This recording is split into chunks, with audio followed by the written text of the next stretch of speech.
Chilean voters on Sunday rejected a proposed new constitution drafted by a conservative-led committee, election officials said, meaning the charter imposed during the dictatorship of Augusto Pinochet will remain in force.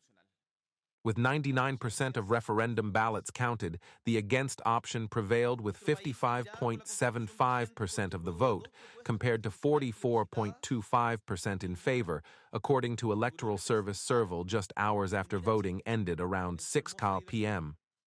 4 years after Chile launched its constitutional reform process in response to massive protests that broke out in 2019 and following 2 failed draft efforts, the country is back at square one. The latest version of a new proposed constitution was overseen by the far-right opposition Republican Party after voters roundly rejected a progressive draft in September 2022 that attempted to enshrine environmental protections and the right to elective abortion.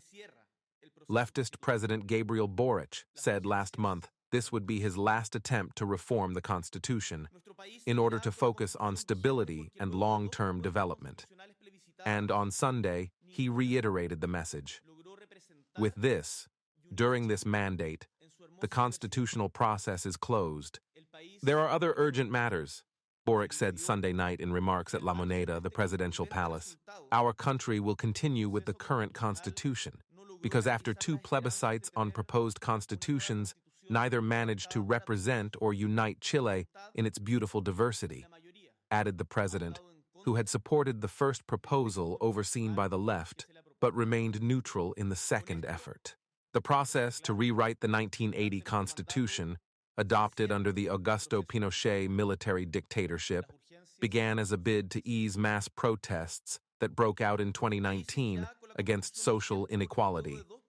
In a 2020 referendum, 80% voted for replacing the Constitution.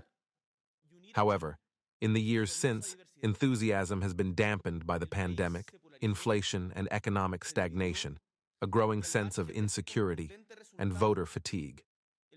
There is not much spirit, as this is an exhausting process, information technology worker Nicholas Mora, 29, said after voting.